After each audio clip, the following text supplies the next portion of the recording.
ಸರಿ ಸರಿ, ಅಮ್ಮಂಗೆ ನಾನು ಕಷಾಯ ಮಾಡ್ಕೊಡ್ತೀನಿ.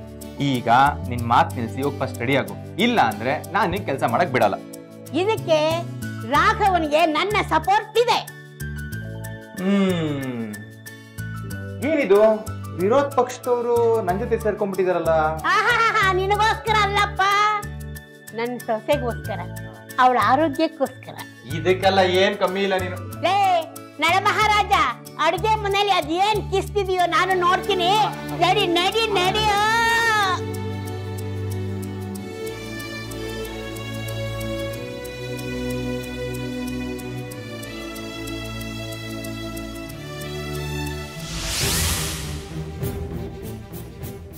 ಏನಾಯ್ತು ಮೇಡಮ್? ಅವ್ರು ಲೀಡರ್ನ ಮೀಟ್ ಮಾಡಿದ್ವಿ. ಜನ ಸಾಮಾನ್ಯ ಅಲ್ಲ ಮೇಡಮ್, ದುಡ್ಡು ಡಿಮ್ಯಾಂಡ್ ಮಾಡ್ತಿದ್ದಾರೆ.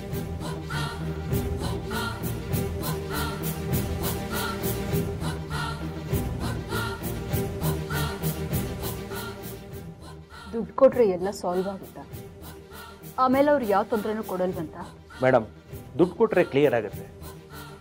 ಅವ್ರು ಗಲಾಟೆ ಮಾಡ್ತಿರೋ ಇಂಟೆನ್ಷನ್ನೇ ದುಡ್ಡುಗೋಸ್ಕರ. ಸರಿ, ಹಾಗಾದ್ರೆ ಅದನ್ನು ಕೊಟ್ಟು ಕ್ಲಿಯರ್ ಮಾಡ್ಕೊಳ್ಳಿ. ಮೇಡಮ್, ಅವರು 5 ಕೋಟಿ ರೂಪಾಯಿ ಡಿಮ್ಯಾಂಡ್ ಮಾಡ್ತಿದ್ದಾರೆ. ನಮ್ಮ ಟೋಟಲ್ ಪ್ರಾಜೆಕ್ಟ್ ವ್ಯಾಲ್ಯೂನೇ 50 ಕೋಟಿ ರೂಪಾಯಿ. ಎಲ್ಲ ಕಳೆದು ನಮ್ಮ ಕಂಪ್ನಿಗೆ ಬರೋ ಆದಾಯ ಬರೀ 3 ರಿಂದ 4 ಕೋಟಿ ರೂಪಾಯಿ.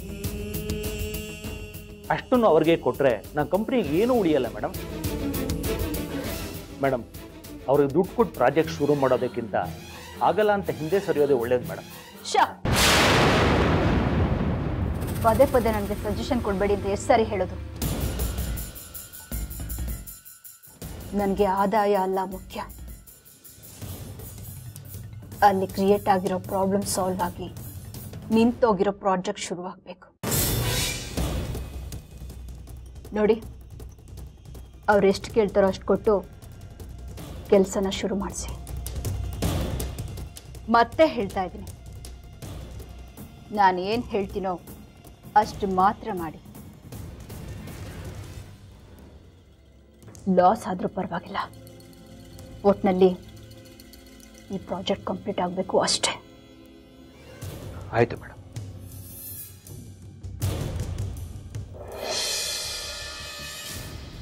ಲಾಸ್ ಆದರೆ ಏನು, ಹಾಗೆ ಆಗತ್ತೆ. ಆದಷ್ಟು ಬೇಗ ಗಂಟು ಮೂಟೆ ಕಟ್ಕೊಳ್ಳೋದಕ್ಕೆ ವ್ಯವಸ್ಥೆ ಮಾಡ್ಕೊಳ್ಳಿ.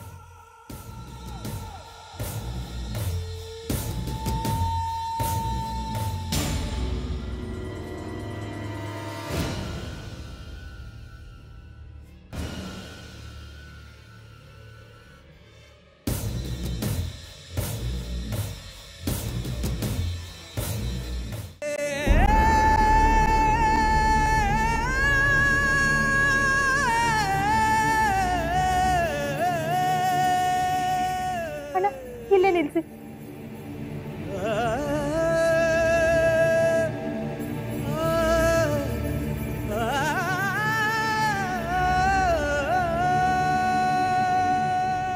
Madam madam.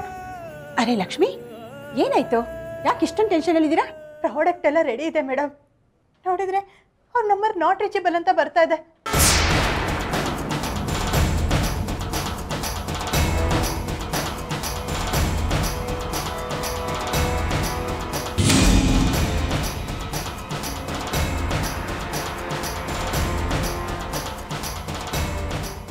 ಏನ್ ಹೇಳ್ತಿದ್ದೀರಮ್ಮ ಲಕ್ಷ್ಮಿ? ಅದನ್ನೆಲ್ಲ ಇಲ್ಲಿಗೆ ತರಕ್ ಹೋದ್ರಿ? ಮೇಡಮ್, ನನಗೆ ಏನು ಮಾಡಬೇಕು ಅಂತ ದಿಕ್ಕಿಗೆ ತೋಚಲಿಲ್ಲ. ಅವ್ರ ಫೋನ್ ನನಗೆ ಸಿಗದೆ ಇದ್ದಾಗ ನನಗೆ ನೆನಪಾದವ್ರೆ ನೀವು, ಅದಕ್ಕೆ ಇಲ್ಲಿಗೆ ತಗೊಂಡು ಬಂದೆ. ಅದಕ್ಕೆ ಲಕ್ಷ್ಮಿ, ನಾನು ನಿಮಗೆ ಅವ್ರ ನಂಬರ್ ಕೊಟ್ಟು ಕಮ್ಯುನಿಕೇಟ್ ಮಾಡಿ ಅಂತ ಹೇಳಿದ್ದು.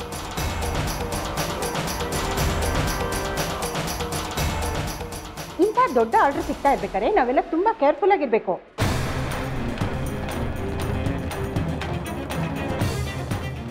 ಅವ್ರವತ್ತು ನನ್ನ ಹತ್ರ ಚೆನ್ನಾಗಿ ಮಾತಾಡಿ ಆರ್ಡ್ರ್ ಕೊಟ್ಟರು.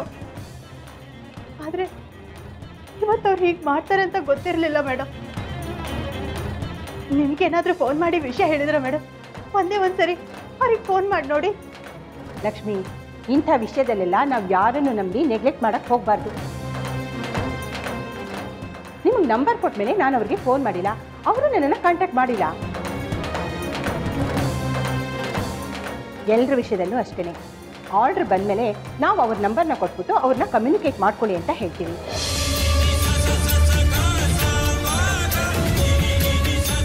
ಆಮೇಲೆ ನಮಗೆ ತಲುಪಬೇಕಾಗಿರೋ ಅಮೌಂಟ್ನ ಅವರೇ ತಲುಪಿಸ್ತಾರೆ.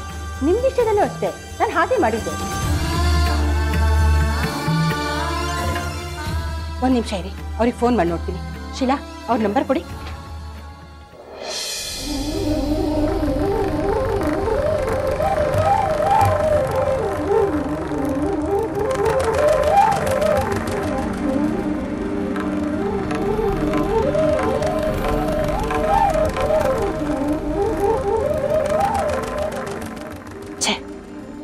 ನಾಟ್ ರೀಚಬಲ್ ಬರ್ತಾ ಇದೆ.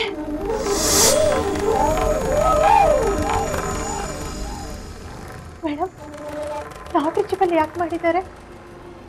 ಈ ಆರ್ಡರ್ನ ಅವರು ಕ್ಯಾನ್ಸಲ್ ಮಾಡಿರಬೇಕು.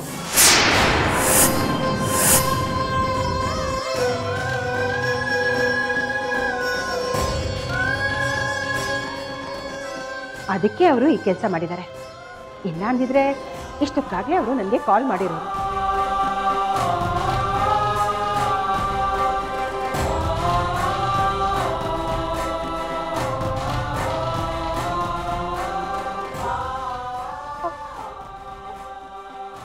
ಆರ್ಡರ್ ಕ್ಯಾನ್ಸಲ್ ಆಗಿದೆಯಾ? ಮೇಡಮ್, ನೀವು ಹೇಗೆ ಹೇಳಿದ್ರೆ ನಾನು ಮುಳುಗೋಗ್ತೀನಿ ಮೇಡಮ್. ನಾನೇನ್ ಮಾಡಕ್ಕಾಗತ್ತೆ ಲಕ್ಷ್ಮಿ?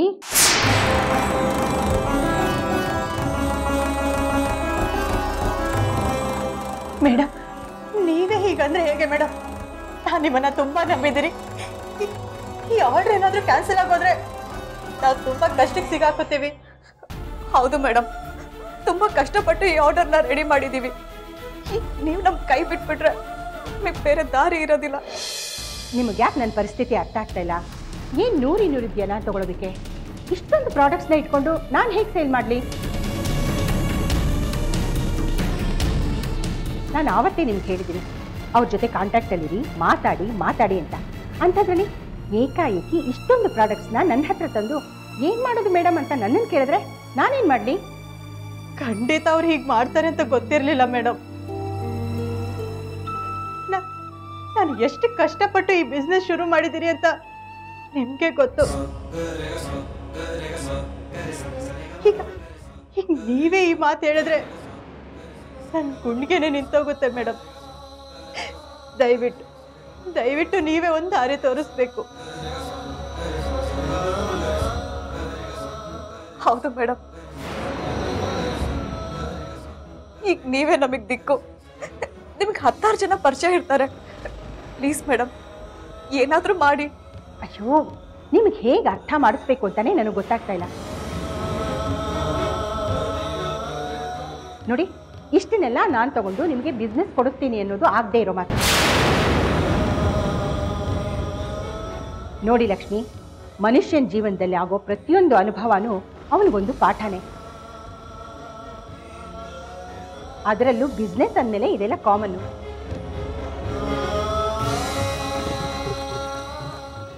ಮುಂದೆ ಹೀಗಾಗದೆ ಇರೋ ಹಾಗೆ ನೋಡ್ಕೋಬೇಕು ಅಷ್ಟೆ.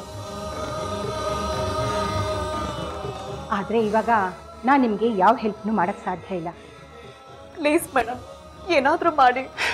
ಹೇಳಿದ್ನಲ್ಲಮ್ಮ, ಈ ವಿಷಯದಲ್ಲಿ ನಾನು ಹೇಗೆ ರಿಸ್ಕ್ ತಗೊಳ್ಳಿ? ಒಂದು ಕೆಲಸ ಮಾಡಿ, ಈಗ ತಂದಿರೋದನ್ನೆಲ್ಲ ಮನೆಗೆ ವಾಪಸ್ ತೊಗೊಂಡು ಹೋಗಿ. ಮತ್ತೆ ಏನಾದರೂ ಆರ್ಡರ್ ಬಂದರೆ ನಾನೇ ನಿಮಗೆ ಫೋನ್ ಮಾಡಿ ಕರೆಸ್ತೀನಿ. ಯಾಕೆ ಸುಳ್ಳು ಹೇಳ್ತಿದ್ಯಾ ಲಕ್ಷ್ಮಿ? ನನ್ನ ಹತ್ರ ಸುಳ್ಳು ಹೇಳ್ತಿದ್ಯಾ? ಯಾವ ಸುಳ್ಳ್ರಿ? ನಾನು ಯಾವುದು ಆ ಸುಳ್ಳಂತ ಸುಳ್ಳಿಗೆ ನೀನ್ ಬಾಯಿ ಆಚೆ ಬರೋದಕ್ಕೆ ನಾಚಿಕೆ ಆಗ್ತಿದೆ, ಅಥವಾ ನನ್ನನ್ನು ಅರ್ಥ ಆಗದಿರೋಷ್ಟು ಮೂರ್ಖ ಅನ್ಕೊಂಡಿದ್ಯಾ?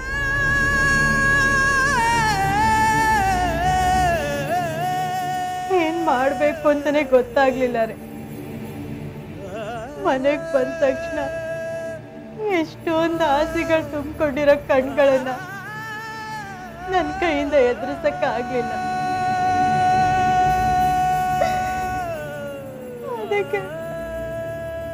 ಅದಕ್ಕೆ ಹೀಗೆ ಮಾಡಿದೆ.